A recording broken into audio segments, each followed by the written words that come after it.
എല്ലാവർക്കും യേശുവിൻ നാമത്തിൽ വന്ദനം. അനുഗ്രഹിക്കപ്പെട്ട ദിവസങ്ങൾ ദാനം തരുന്ന ദൈവത്തിന് സ്തോത്രം. പൗലോസ് എന്ന അപ്പോസ്തലന്റെ ജീവിതം തീരുമാനശേഷി കൊണ്ട് നിറഞ്ഞതായിരുന്നു. ഒരു തീരുമാനമെടുത്താൽ അതിൽ നിന്ന് ഇടത്തോട്ടോ വലത്തോട്ടോ മാറാത്തവരായിരുന്നു ചരിത്രങ്ങൾ ഉണ്ടാക്കിയത്. നെഹമ്യാവിൻ്റെ പുസ്തകം വായിക്കുമ്പോൾ നെഹമ്യാവ് ഭയങ്കര തീരുമാനശേഷിയുള്ളവനായിരുന്നു. അതുകൊണ്ട് യെരുശലേം ദേവാലയത്തിലെ ആ മതിലിൻ്റെ പണി അത് വളരെ നീണ്ട പണിയായിരുന്നു. 150 വർഷം കൊണ്ട് പല രാജാക്കന്മാർ പണിതത്. അതിനുശേഷം ശത്രുക്കൾ നശിപ്പിച്ചപ്പോൾ 100-ലധികം വർഷം വെറുതെ കിടന്നത്, പണിയാൻ കഴിയാതെ കിടന്നത്. എന്നാൽ നെഹമ്യാവ് വെറും 52 ദിവസം കൊണ്ട് ആ മതിൽ പണിതു. എന്നാൽ ഈ 52 ദിവസം കൊണ്ട് പണിതെങ്കിൽ അതിനേക്കാൾ ദിവസങ്ങൾ അദ്ദേഹം ദൈവസന്നിധിയിൽ വളരെ നാളുകൾ ഉപവസിച്ചും പ്രാർത്ഥിച്ചും ദൈവസന്നിധിയിൽ കരഞ്ഞു. നമ്മുടെ രഹസ്യത്തിലുള്ള പ്രാർത്ഥനയും കരച്ചിലുമെല്ലാം പരസ്യമായ വലിയ പണിക്ക് വേണ്ടിയുള്ള ദൈവിക പദ്ധതികളാണ്. 150 വർഷങ്ങൾ കൊണ്ടാണ് പല രാജാക്കന്മാർ ചേർന്ന് ഇത് പണിതത്. പണിത് വരുമ്പോൾ ആ രാജാവ് മരിക്കും, അതേമാ അടുത്ത രാജാവ് വരും. അങ്ങനെ 150 വർഷം ഈ യെരുശലേമിന്റെ മതിൽ പണിയാൻ പിന്നെ രാജാക്കന്മാർക്ക് പോലും കഴിഞ്ഞില്ല. ദൈവം എന്തെങ്കിലും പൊളിച്ചാൽ ഇനി എത്ര വലിയ രാജാവ് വിചാരിച്ചാലും കാര്യം നടക്കില്ല. ദൈവം പൊളിച്ചാൽ അത് പൊളിച്ചതാണ്. അതുകൊണ്ടാണ് യെരിഹോ കോട്ട ഇടിച്ച സമയത്ത് യോശുവ ഒരു ശപഥം ചെയ്തു. ഈ കോട്ട പണിയുന്നവൻ്റെ അതിൻ്റെ കല്ല് ഇടുന്ന ആദ്യ ദിവസം എൻ്റെ മൂത്ത മകനും കട്ടള വെക്കുമ്പോൾ ഇളയ മകനും തട്ടിപ്പോകട്ടെ എന്ന്. കാരണം ദൈവം പൊളിച്ചത് പണിയാൻ നിൽക്കരുത്. എന്നാൽ ദൈവത്തിൻ്റെ ഒപ്പം പണിയാൻ നിന്നാൽ ദൈവം കാര്യങ്ങളെ വേഗത്തിലാക്കി തരും. 52 ദിവസം കൊണ്ട് ഒരിക്കലും ഈ യെരുശലേം ദേവാലയത്തിൻ്റെ മതിൽ പണിയാൻ കഴിയില്ല. അത് വലിയൊരു ചുറ്റുമതിലാണ്. എന്നാൽ അത് പണിതത് രാജാവല്ല, ഒരു സർക്കാർ ഉദ്യോഗസ്ഥൻ. രാജാവിൻ്റെ പാനപാത്ര വാഹകനായിരുന്ന നെഹമ്യാവ് എന്ന മനുഷ്യൻ വളരെ ലളിതമായിട്ട്, വളരെ എളുപ്പമായിട്ട് യെരുശലേമിൻ്റെ മതിലുകൾക്ക് പണി പൂർത്തിയാക്കി. അതിൻ്റെ കാരണം, പ്രാർത്ഥിക്കുന്ന ഒരു വ്യക്തി ഒരു പദ്ധതിക്ക് സ്റ്റെപ്പ് വെച്ചാൽ അവൻ്റെ കൂടെ നിൽക്കാൻ പറ്റിയ പ്രാപ്തരായ വ്യക്തികളെ കൂടി ദൈവം അവൻ്റെ കൂടെ കൂട്ടിന് കൊടുക്കും. ബൈബിളിൽ ഇങ്ങനെ പറയുന്നു, ഒരുവന്റെ വഴികളിൽ ദൈവത്തിന് പ്രസാദം തോന്നിയാൽ അവൻ്റെ ശത്രുക്കളെ പോലും അവനോട് ഇണക്കുന്നു. നെഹമ്യാവിൻ്റെ ജീവിതത്തിൽ ഭയങ്കര ശത്രുക്കൾ എഴുന്നേറ്റ് വന്നു, കൊല്ലുമെന്ന് വരെ പറഞ്ഞു. എന്നാൽ നെഹമ്യാവ് പറഞ്ഞു, എന്നെ പോലെ ഒരുവൻ ഓടിപ്പോകുമോ? ഇല്ല, എന്നെ പോലെ ഒരുവൻ ഇതൊന്നും കേട്ട് ഓടിപ്പോകില്ല. ഭീഷണിപ്പെടുത്തി നോക്കി, ഒത്തുതീർപ്പാക്കാൻ വാ എന്ന് പറഞ്ഞു. അതുകൂടാതെ ഇപ്പോൾ കള്ളപ്രവാചകന്മാരെ വിട്ടിട്ട് പറഞ്ഞു, നിന്നെ കൊല്ലാൻ ആൾ വരുന്നുണ്ട്, നമുക്ക് ഓടി രക്ഷപ്പെടാം. നെഹമ്യാവ് പറഞ്ഞു, എന്നെ പോലെ ഒരുവൻ ഓടിപ്പോകുമോ? ഇല്ല. അറിയാം, ആരാണെന്നറിയാം. ഇത് കേൾക്കുന്ന ഓരോ വ്യക്തികളും അറിയണം നമ്മൾ ആരാണ്. നമ്മെ അങ്ങനെ ഓടിക്കുവാനോ തോൽപ്പിക്കുവാനോ ആർക്കും കഴിയില്ല. ഫിലിപ്പിയ ലേഖനം 1 പറയുന്നു, നിങ്ങളിൽ നല്ല പ്രവൃത്തി ആരംഭിച്ചവൻ ക്രിസ്തുവേശുവിൻ്റെ നാളോളം അതിനെ പൂർത്തിയാക്കും. ക്രിയേറ്ററാണ് അവൻ, കംപ്ലീറ്ററാണ് അവൻ. എന്തെങ്കിലും ആരംഭിച്ചാൽ അത് അതിമനോഹരമായി പൂർത്തിയാക്കും. വീടുകൾ, പുതിയ വീടുകൾ മനോഹരമായി പൂർത്തിയാക്കും. കുഞ്ഞുങ്ങളുടെ വിദ്യാഭ്യാസം മനോഹരമായി പൂർത്തിയാക്കും. വിവാഹങ്ങൾ മനോഹരമായി നടക്കും. ജീവിതത്തിൽ ഒരിക്കലും നടക്കില്ലെന്ന് പറയുന്ന പല കാര്യങ്ങളും, യാത്രകൾ, എനിക്കിനി ഒരു യാത്ര ചെയ്യാൻ കഴിയുമോ? തീർച്ചയായിട്ടും ദൈവം നിങ്ങളോട് കൂടെ ഉള്ളത് കൊണ്ട് നിങ്ങൾക്കിനിയും യാത്രയുണ്ട്. ഏലിയാവേ, നിനക്കിവിടെ എന്ത് കാര്യം? നിനക്ക് ദൂരെ യാത്രയുണ്ടെന്ന് പറഞ്ഞ അതേ കർത്താവിൻ്റെ മക്കളാണ് നമ്മൾ. നമ്മെ ഒതുക്കിക്കളയാൻ, തളർത്തിക്കളയാൻ, ക്ഷീണിപ്പിച്ച് കളയാൻ, മടുപ്പിച്ച് കളയാൻ ഒരു ശക്തിക്കും കഴിയില്ല. നെഹമ്യാവ് വളരെ വേഗത്തിൽ ആ പണികളെ പൂർത്തിയാക്കി. യോശുവയുടെ ചരിത്രത്തിൽ 12 ഗോത്രങ്ങൾക്ക് അവകാശം വീതിച്ചു കൊടുക്കുക എന്ന് പറഞ്ഞാൽ ചെറിയ കാര്യമല്ല, ഒരു രാജ്യമല്ല, അനേക രാജ്യങ്ങൾ ചേർത്ത് ഒരു രാജ്യമാക്കണം. എന്നിട്ട് 12 ഗോത്രങ്ങൾക്ക് വീതിച്ച് കൊടുക്കണം. അതിൽ ഒരു ഗോത്രമായ ലേവി ഗോത്രത്തിന് ഓഹരി കൊടുക്കണം. അവർക്ക് മേച്ചിൽ പുറങ്ങളുള്ള സ്ഥലങ്ങൾ കൊടുക്കണം. എല്ലാവർക്കും അതതിൻ്റെ നിലവാരത്തിൽ സമ്പൽ സമൃദ്ധമായ അനുഗ്രഹങ്ങളുടെ ചാലുകൾ ഒരുക്കി അത് മുഴുവൻ അവകാശമാക്കി കൊടുത്ത ഒരു മനുഷ്യനായിരുന്നു യോശുവ. ഒന്ന് ആലോചിച്ച് നോക്കിയേ, ഒരു രാജ്യമല്ല, അനേക രാജ്യങ്ങൾ ചേർത്ത് ഒരു രാജ്യമാക്കണം. എന്നിട്ട് മാന്യമായി എല്ലാ ഗോത്രങ്ങൾക്കും വീതിച്ചു കൊടുക്കണം. നമുക്കറിയാം, വീതിച്ചു കൊടുക്കൽ വലിയ പാടാണ്. കുറച്ച് കാര്യം കയ്യിലുള്ളത് 10 പേർക്ക് വേണ്ടി കൊടുക്കുമ്പോൾ ഉണ്ടാകുന്ന ബുദ്ധിമുട്ടുകൾ ചെറുതല്ല. അവരുടെ മനോഭാവം, അവരുടെ പിണക്കം, അവരുടെ സന്തോഷം എല്ലാം നമ്മൾ കാണേണ്ടി വരും.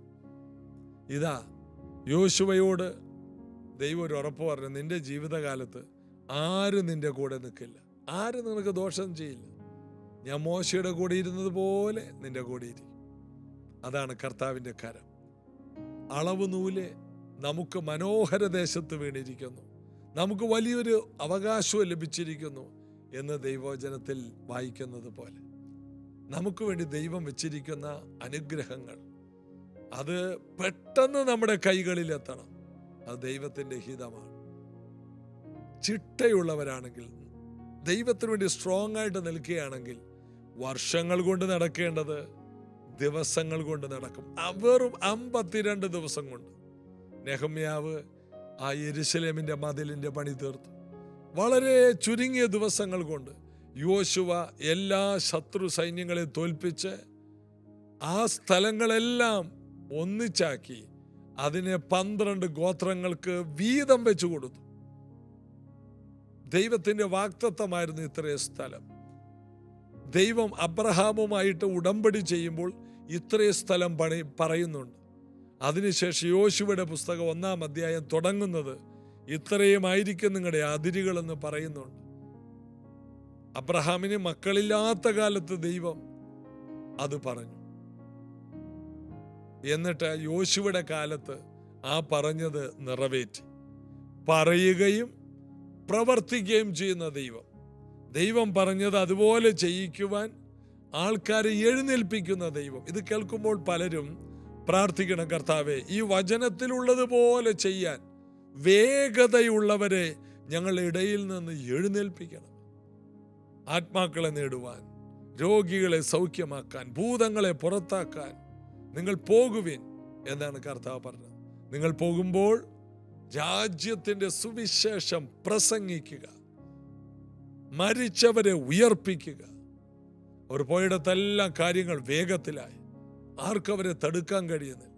അപ്പോസ്തലന്മാരുടെ കയ്യാൽ വലിയ അത്ഭുതങ്ങളും അടയാളങ്ങളും നടന്നു. എല്ലാവരും വിശ്വസിച്ചവർ എല്ലാവരും ഒരു കൂട്ടമായിരുന്നു. മുട്ടുള്ളവർ അവരിൽ ആരും ഉണ്ടായിരുന്നില്ല. അതായിരുന്നു അപ്പോസ്തല പ്രവൃത്തിയിലെ ആദ്യത്തെ ചരിത്രം. അവരെല്ലാം ഒറ്റക്കെട്ടായിട്ട് നിന്നു. അവർ ശക്തരായിരുന്നു. അവരെ തോൽപ്പിക്കാൻ ആർക്കും കഴിഞ്ഞില്ല. അവരെ മറിച്ചു കളയാൻ ആർക്കും കഴിഞ്ഞില്ല. അവരെ തകർക്കാൻ ആർക്കും കഴിഞ്ഞില്ല. അവരെ പിന്നോട്ട് വലിക്കാൻ ആർക്കും കഴിഞ്ഞില്ല. അവർ കർത്താവിൻ്റെ ശക്തിയാൽ മുന്നോട്ട് പോയി. തീരുമാനശേഷി. ആ അപ്പോസ്തല പ്രവൃത്തിയുടെ പിന്തുടർച്ചയാണ് പൗലോസ്. ഒരു തീരുമാനമെടുത്താൽ മാറ്റാൻ ആർക്കും കഴിയില്ല. അവിടെ അപ്പോസ്തല പ്രവൃത്തി 21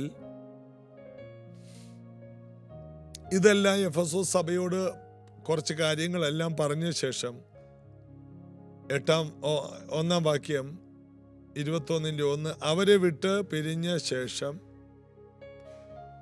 ഞങ്ങൾ നേരെ ഓടി കോസിലും പിറ്റേന്നാൾ മോദോസിലും അവിടം വിട്ട് പത്തരയിലും എത്തി. അങ്ങനെ അവര് പല വഴിക്ക് തിരിയുന്ന യാത്രകളെ കുറിച്ചാണ് അവിടെ പറയുന്നത്. എന്നാൽ കുപ്രോസ് ദ്വീപ് കണ്ട് അതിനെ ഇടത്ത് പുറം വിട്ട് സുറിയയിലേക്ക് ഓടി സോരിൽ വന്നിറങ്ങി. അവിടെ കപ്പൽ ചരക്കിറക്കാനുള്ളതായിരുന്നു.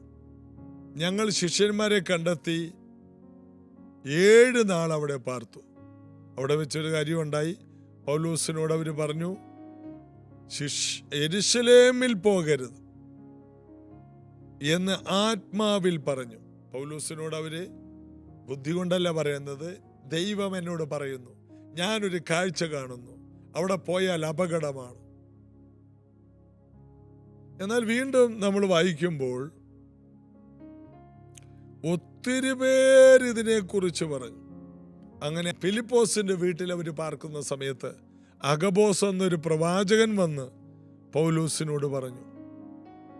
അദ്ദേഹം എന്താ പറഞ്ഞത്?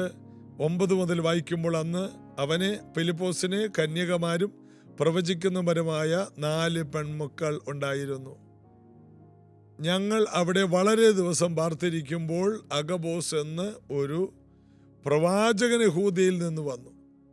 അവൻ ഞങ്ങളുടെ അടുക്കൽ വന്ന് പൗലോസിന്റെ അരക്കച്ച എടുത്ത്, അന്ന് പൗലോസ് അവിടെയില്ല, തൻ്റെ കൈകാലുകളെ കെട്ടി, ഈ അരക്കച്ചയുടെ ഉടമസ്ഥന് യഹൂദന്മാർ യെരുശലേമിൽ ഇങ്ങനെ കെട്ടി ജാതികളുടെ കയ്യിൽ ഏൽപ്പിക്കുമെന്ന് പരിശുദ്ധാത്മാവ് പറയുന്നു.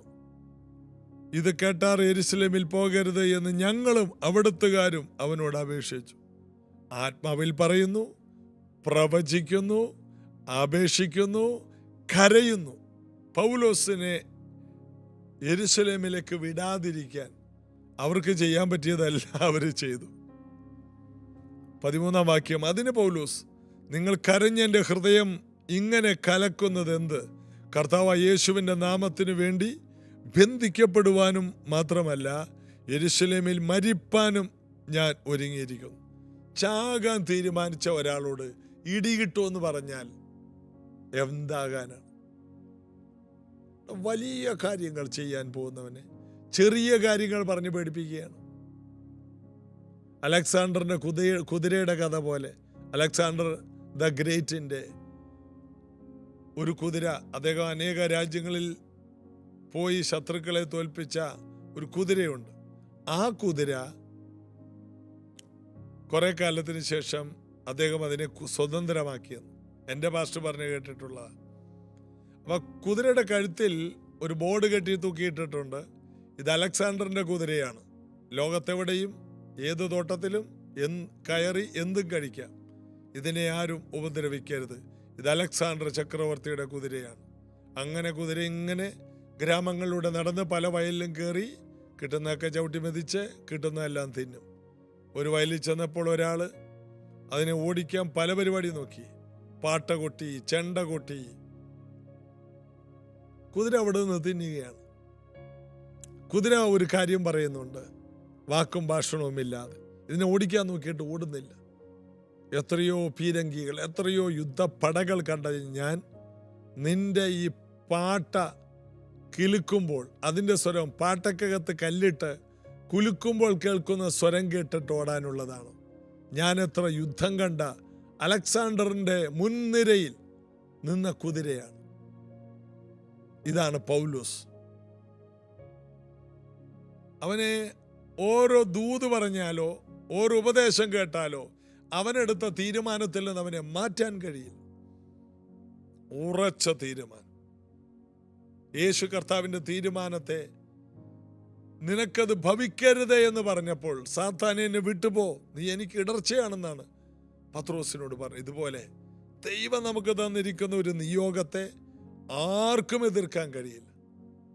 അതുപോലെ പരിശുദ്ധാത്മാവ് നമ്മെ അത്ഭുതകരമായിട്ട്, അതിശയകരമായിട്ട് തീരുമാനശേഷിയുള്ളവരാക്കി മാറ്റുവാൻ ആഗ്രഹിക്കുന്നു.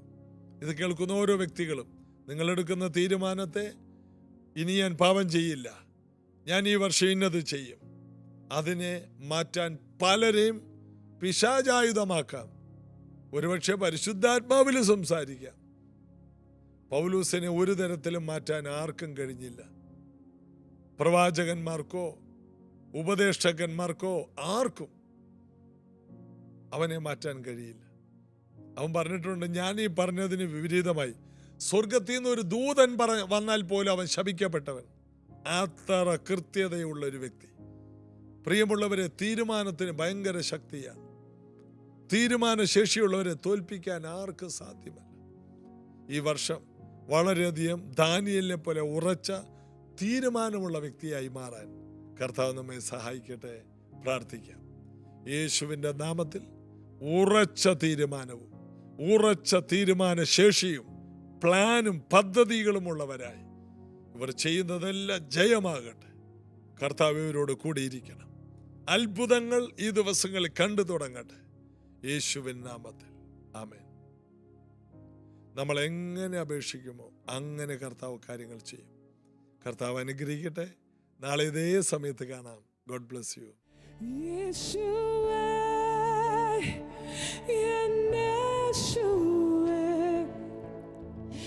എല്ലാ മഹത്വം മാനവും നിനക്കേ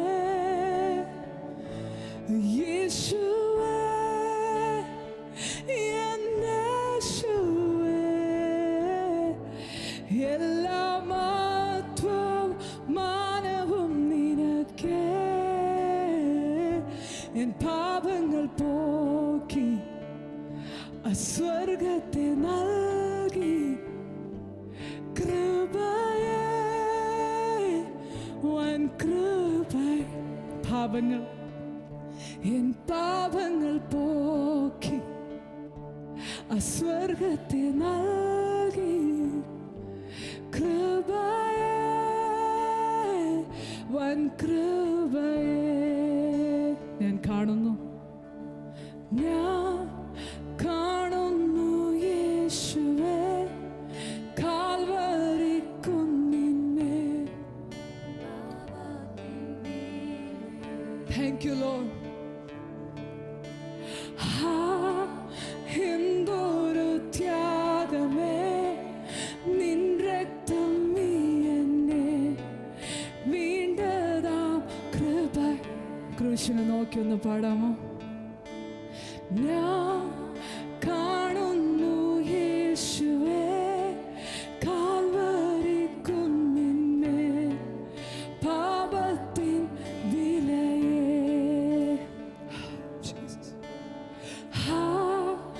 എന്തൊരു ത്യാഗമേ നിൻ രക്തം നീ എന്നെ വീണ്ടതാം കൃപയേ. ചേർന്ന് പാടിയാട്ടെ. യേശുവേ, യേശുവേ. എല്ലാ മഹത്വവും മാനവും നിനക്കേ യേശുവേ, യേശുവേ. എല്ലാ മഹത്വവും മാനവും നിനക്കേ. എൻ പാപങ്ങൾ പോക്കി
സ്വർഗത്തിൽ നൽകി കൃപയെ,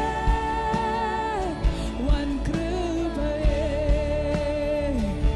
എൻ പാപങ്ങൾ പോക്കി. Thank you Lord, സ്വർഗത്തിൽ. Thank you Jesus. കൃപയെ, വൻ കൃപയെ. നാഥാ, നിൻ ഹിതം പൂർണ്ണമായി മഹിമയിൽ വാഴുന്നു പ്രിയനാം നിൻ പുത്രൻ. ഹല്ലേലൂയ, എൻ രാജാവിന് യോഗ്യൻ നീ മാത്രമേ, അങ്ങേക്ക് ആരാധന. ഒരിക്കൽ കൂടി. ദാതാ, നിൻ ഹിതം പൂർണ്ണമായി മഹിമയിൽ വാഴുന്നു പ്രിയനാം നിൻ പുത്രൻ. ചേർന്ന് പാടിയട്ടെ. ഹല്ലേലൂയ, എൻ രാജാവിന് യോഗ്യൻ നീ മാത്രമേ, അങ്ങേക്ക് ഹല്ലേലൂയ, ഹല്ലേലൂയ, എൻ രാജാവിന് യോഗ്യൻ നീ മാത്രമേ, അങ്ങേക്ക് ആരാധന. യേശുവേ,